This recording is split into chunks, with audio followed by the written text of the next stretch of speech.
Hello and welcome to week 2 of Haywire34. Thank you so much for coming back, and today we shall be listening to chapters 3 and 4. Chapter 3. Promptly at 8 p.m, Sarah arrived to pick up Penny for their customary post-Wednesday Club Sainsbury's run. Over time, this unwritten tradition had evolved, providing a convenient cover for catching up on any eventful happenings from the night before. Additionally, it allowed Sarah to assist Penny in a way that preserved her friend's sense of independence and capability, which was crucial in keeping Penny's spirits up, despite her mobility challenges. Their long-lasting friendship had taught Sarah that Penny often struggled to ask for help, so these grocery trips had become an unspoken understanding between them. Using the silver knocker, Sarah rapped on the door of Penny's and Hector's charming late Victorian terraced house. The red brick facade, adorned with climbing ivy, exuded a warmth that was welcoming, while encapsulating Penny's spirited personality. "I'm coming!" Penny's voice announced in the distance as she made her way to answer the door. Sarah smiled. "I bet she's not ready," she thought, trying to remember if there was ever a time that Penny was on time in the 40 years since they met in boarding school. None came to mind. "It's the Nigerian part of her," Sarah recalled people often saying. No, she disagreed on reflection. Penny's dad, Amoshir, was a stickler for time, and so was Agatha, Penny's Jamaican mother, Sarah noted. "I wonder where she gets it from," she pondered silently. Stood waiting at the door, Sarah began to reminisce about their relationship. "There's never been a dull moment," she mused, as she remembered the countless misadventures into which Penny's impulsive escapades had led them. "But she always got us out of the jam," Sarah admitted to herself, as examples of Penny's resourcefulness came to mind, causing Sarah to suddenly chuckle. "What are you laughing at?" Penny's voice cut into Sarah's thoughts from not too far away. "You and your craziness," Sarah shouted back fondly. "My craziness, more like," Sarah told herself, as a wisp of her blue hair drooped above her eyes, catching her attention. "Nothing's changed there," she concluded, recalling how often she'd stepped outside of her comfort zone to join in Penny's exploits. At that moment, the front door opened and Penny appeared. "I was just reminiscing about us," Sarah told her. "Oh, yeah?"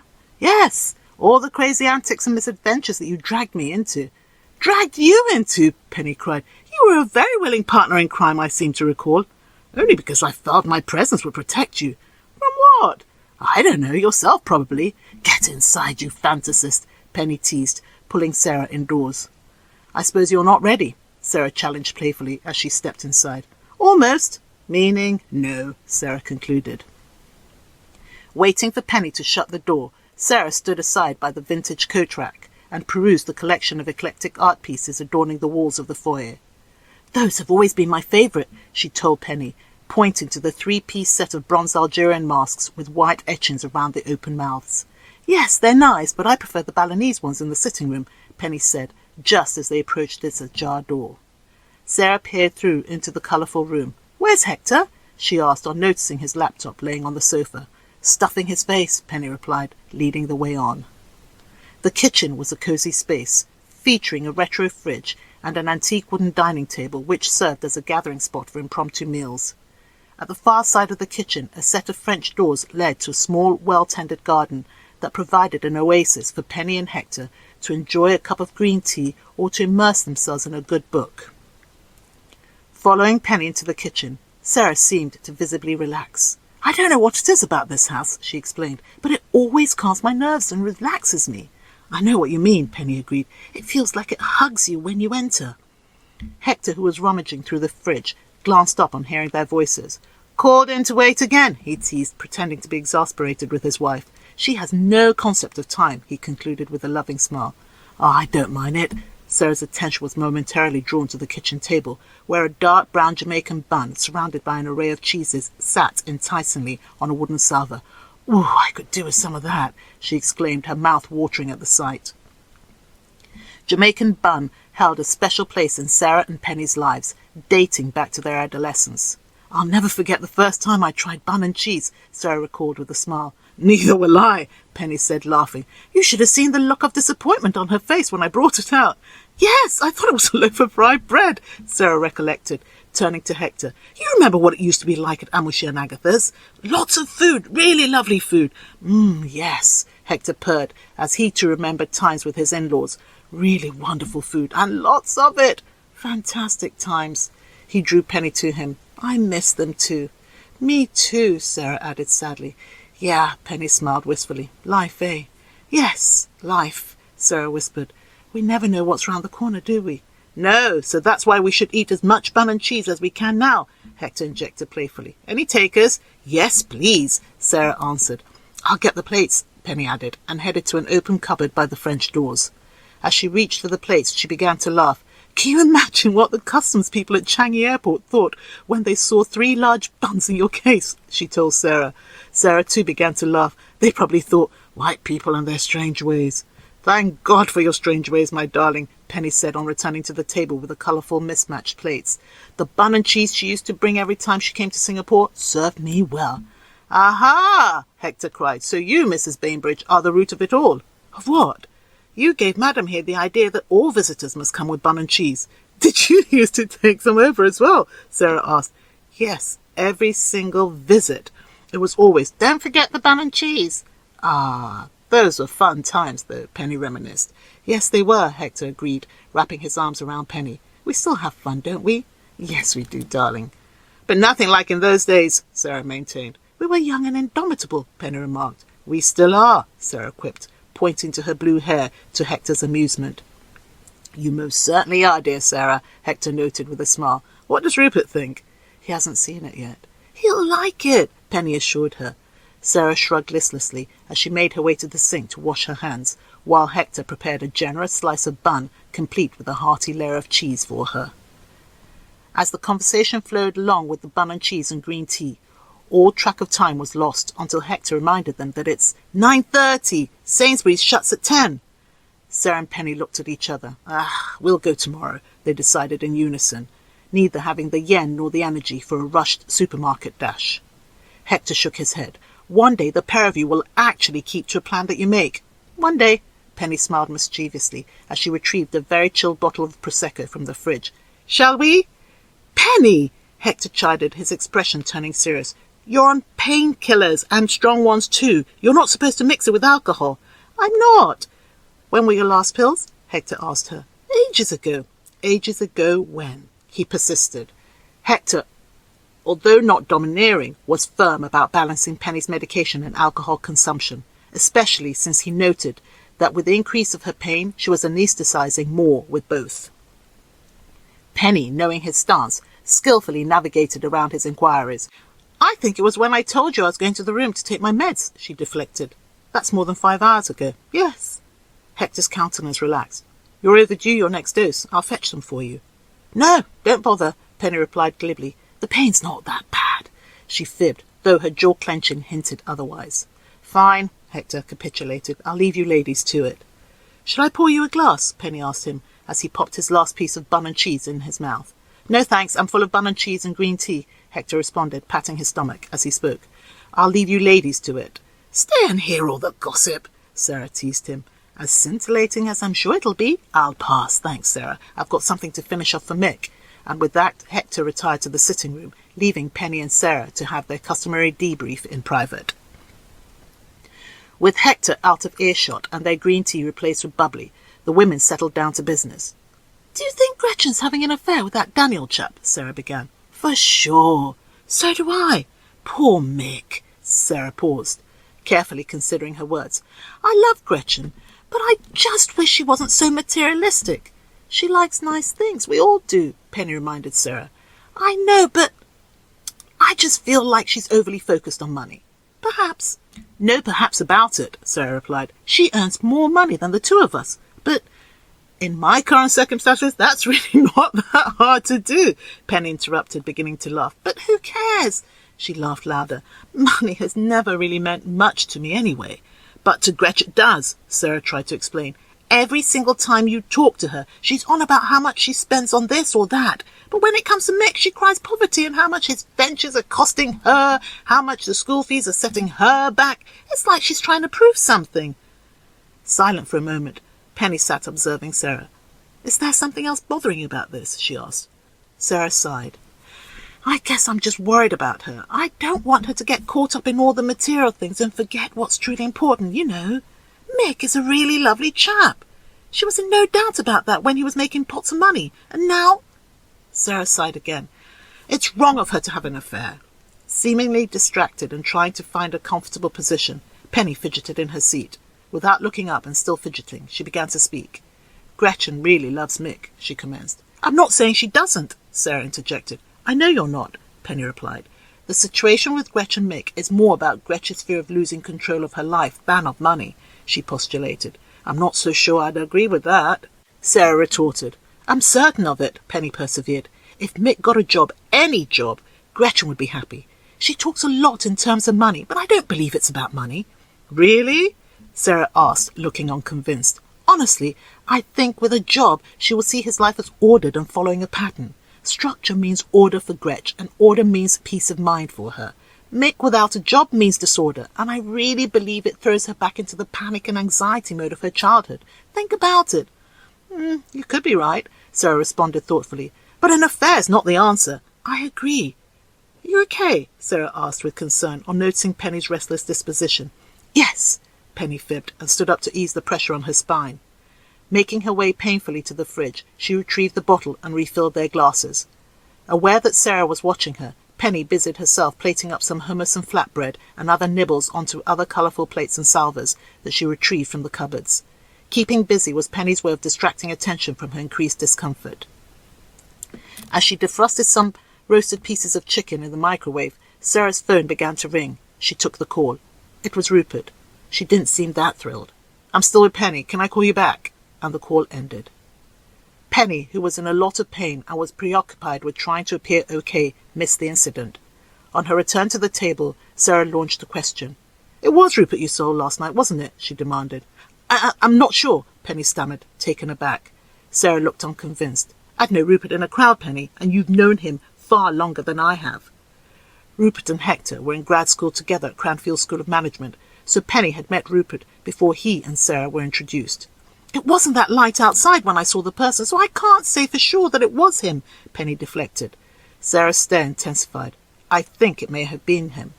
Penny looked genuinely shocked. You've changed your tune since last night. How come? She inquired. Without dropping her gaze, Sarah itemized her reasons. Whenever he's away, we talk every night. He didn't call last night. Did you call him? No, we were out, remember? And that's probably why he didn't call you. He didn't call this morning either. Did you? Yes, but his WhatsApp wasn't connected, so I tried him on his normal line, and that disconnected after the third ring. Penny cast Sarah a puzzled glance. He was probably in a meeting, she supposed. Or some tryst. Sarah! Well, what other explanation can there be? Sarah countered defiantly. All-day meetings? They've never stopped him texting to let me know in the past, especially as seeing he's in London. I didn't see the person clearly last night, so we don't know that he is in London. It was him that you saw, and you know it. You don't know that. Maybe, but I know for sure he's in London. How come? The ringtone. What ringtone? Before the call was disconnected or rejected, as the case may be, in the morning, the ringtone was exactly the same as when I called you straight after him. It was a British ringtone, so he's in London, Penny. Oh, Penny gasped silently, though she managed to maintain her composure. Maybe he flew in early this morning for a meeting. That'll explain the ringtone, and then later he switched off the phone. It's 11:30 at night, Penny. Why is he only just calling me now? And where is he? Probably at home, wondering what's keeping you. Sarah's gaze softened. Maybe you're right, she conceded. And then, smiling, she added, He's kept me waiting all day. He can jolly well wait some more. The conversation shifted to lighter, happier topics as the women spent another hour together before Sarah headed home. As she and Rupert lived round the corner from Penny and Hector, Sarah was home in minutes. Upon her arrival, she called Penny. Rupert's not here, she said, her worry resurfacing. Penny took a deep breath. It could be a number of things, Sarah. Maybe he had to run an errand, or he's entertaining clients. I'm sure there's a reasonable explanation. You're probably right, Sarah said, trying to reassure herself. I'll try calling him again. I bet I am, Penny assured unconvincingly. End of Chapter 3. Chapter 4. The tension between Sarah and Rupert had been building since Thursday night. Multiple attempts to reach each other had failed, leaving Sarah frustrated and worried. Rupert's unusual behaviour upon arriving home late on Friday night only added to Sarah's suspicion that he was having an affair. Penny, aware of the delicate situation, advised Sarah not to confront Rupert immediately. So, when he arrived home, she feigned sleep, all the while silently observing his restless night and unusual activity on his laptop. The next morning, as they prepared for their trip to Windlesham, the atmosphere was thick with unspoken words. Rupert seemed distant and preoccupied. He'd rather be with her, Sarah assumed.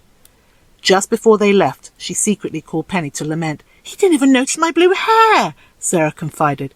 "He's probably got a lot on his mind," Penny tried to reason. "I bet he has, the cheat." "You don't know. What else could he have on his mind?" Sarah challenged her. "Work, probably," Penny presumed. "Hector says that the mortgage market is pretty bad right now globally." "He's not thinking about work, Penny. Trust me," Sarah insisted, just as she heard Rupert's voice. "We've got to leave now so we don't get caught in traffic," Rupert shouted up from downstairs. "Can you hear that?" she asked Penny. "You've got to go?" "Not that. It's the way he's shouting at me," Sarah explained. "There was nothing bad in his tone, Sarah," Penny responded. "Sure, whatever," Sarah replied and hung up. As they embarked on their journey to visit Sarah's parents, the air in the car was heavy with tension. "He's definitely having an affair," Sarah told herself after a while of secretly watching Rupert as he drove along, quiet and seemingly deep in thought. "He's barely spoken to me." Despite the turmoil of emotions churning within her, Sarah made an attempt to initiate a casual conversation. "How was your week?" she asked, casting a sidelong glance at Rupert, her voice betraying a hint of strain as she attempted to maintain a semblance of normalcy between them. Rupert's eyes remained fixed on the road ahead, his hands gripping the steering wheel tightly. He took a moment to respond, still seemingly lost in thought. Finally clearing his throat, he replied, "It was fine, busy as usual." His tone was level, but the slight quiver in his voice hinted at the underlying tension that hung heavy in the air. Sarah swallowed hard, her suspicions swirling in her mind. "He can't even bear to look at me," she frowned. Rupert's uncharacteristic demeanour only served to heighten her unease. "He's clearly got a guilty conscience," Sarah surmised silently. "It's a gorgeous day, isn't it?" she noted, trying to hold the conversation. Rupert grunted in response. So much for light conversation, Sarah decided, and stopped talking. The car was filled with an oppressive silence. As they approached a red light, Rupert's phone vibrated in the cup holder, yet he made no effort to answer it. Sarah, curiosity mingling with apprehension, looked over at Rupert. "Shall I get it for you?" she offered, hoping her eagerness to see who was calling wasn't too apparent. "No, leave it," Rupert replied, his voice taut with tension. The call went unanswered, and a WhatsApp message notification soon followed. Sarah sneaked a peek at the screen, where a preview of the message was displayed. "Looking forward to round 2. Her heart plummeted. "Round 2 of what?" Sarah wondered angrily. She turned to look at Rupert, who steadfastly kept his gaze fixed on the road, his knuckles white from his tight grip on the steering wheel. "Why are you looking so tense?" she asked coldly. "I'm tired." "Of me, clearly," Sarah concluded silently. The suspicious behaviour, the missed calls, and now this cryptic message. "Cheating bastard," she hissed quietly. Majestic oak trees, their ancient branches reaching up to the sky, stood sentinel along the roadside, as if bearing witness to the couple's silent struggle. "This feels like an exit scene in a film," Sarah announced out of the blue. Rupert gripped the steering wheel tighter. "What's that supposed to mean?" he snapped, his conscience appearing to prick him, but Sarah did not reply. The road snaked through quaint villages, their charming thatched-roof cottages and stone-walled gardens offering a glimpse into a simpler, more idyllic life, far removed from the complexities that weighed heavy on Rupert's mind. With each mile closer to Windlesham, the sense of dread grew within Rupert. "This weekend is such bad timing," he told himself. "Henry and Gwendolen are fantastic, but—" Rupert sighed silently. "You didn't have to come," Sarah interjected suddenly, as if reading his thoughts. "What the—" "Just stop, please, Sarah," Rupert added, softening his tone. "I can't even think in private," he huffed to himself. "I need space. I need to process everything." Sighing deeply, Rupert tried to refocus on the drive. He readjusted his grip on the steering wheel and pressed down on the accelerator. The car wound its way through the picturesque English countryside, the rolling hills and vibrant green fields stretching out before Sarah and Rupert like nature's soothing balm to their fraught emotions. The sun played hide-and-seek behind fluffy white clouds, casting dappled shadows on the landscape that seemed to mirror the shifting emotions within the car.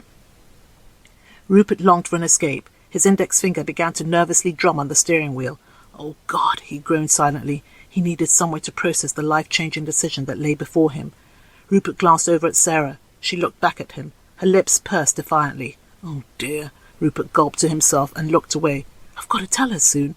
But not now, he decided, backing out as quickly as the thought had occurred to him. She hates change. This is going to devastate her. Oh God, he sighed silently.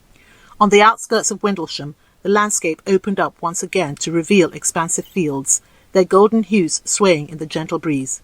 The sun, now descending towards the horizon, painted the sky with hues of orange and pink, creating a striking contrast against the dark silhouette of the distant hills. The serene beauty of the surroundings served as a poignant backdrop to the jarring cacophony of emotions in Rupert, but yet offering him fleeting moments of solace amidst the tussle of his emotions. Rupert wrestled with the question of how he would navigate the weekend while carrying the weight of his secret and the guilt of keeping it from Sarah. The thought of spending time with her family while pretending that everything was fine felt like an insurmountable task. As they continued their journey, the scenery gradually transformed, giving way to dense woodlands with gnarled trees that seemed to hold secrets of their own. The shadows deepened beneath the canopy, reflecting the encroaching darkness within Rupert's thoughts. He took a deep breath, knowing he had no choice but to summon the strength to face the coming days, all the while grappling with the burden of his impending decision and the looming uncertainty of their future together. Sarah had been uncharacteristically quiet for a while, causing Rupert to steal a glance in her direction. Noticing that she had removed her sun hat, he did a double take upon realizing the change in her appearance. "You've got blue hair!" he exclaimed, breaking the tense silence with a surprised laugh. The laughter continued, a bit too long for Sarah's liking. "So, it's not that funny," she pouted, feeling a mix of amusement and annoyance at his reaction. "No, it's not, darling, it's perfect," Rupert managed between chuckles. Taking another look at her, he confirmed, "It actually suits you." Sarah couldn't help but smile at his approval, but her expression quickly turned steely as she remembered the signs that had led her to believe he was having an affair. She was determined not to let his sudden charm and softened demeanour distract her from her suspicions. As they continued their journey, the brief moment of levity faded, and the tension between them resurfaced. Sarah remained resolved to confront Rupert and uncover the truth behind his unusual behaviour, no matter how uncomfortable the conversation might be. "Oh dear," Rupert groaned silently on noticing the shift in Sarah's expression. With a subtle sense of urgency, he pressed down on the accelerator some more, hoping to buy himself some time before the inevitable confrontation. "Aha!" Rupert cried silently, cheering up, as he remembered the ambient setting in his i5. It may help, he hoped, activating it in an attempt to create a more soothing atmosphere inside the car. The interior of the car began to transform. The ambient lighting softened, casting a warm glow throughout the cabin. Soothing instrumental music began to play at a low volume, creating a gentle soundscape that seemed to envelop them. The climate control adjusted, maintaining a comfortable temperature and even releasing a subtle, calming scent into the air. Rupert straightened up, a smile easing from his lips. "Not bad," he smiled. He turned to Sarah. She was watching him closely. He pulled her face at her. Her eyes narrowed and she dramatically turned away. Rupert burst out laughing. "You really are a very silly sausage," he teased. Sarah stood her surly ground. With a sigh, Rupert smiled sadly. It was worth a shot, I suppose.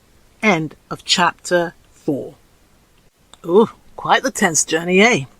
So, my question to you today is, do you think that Rupert is having an affair?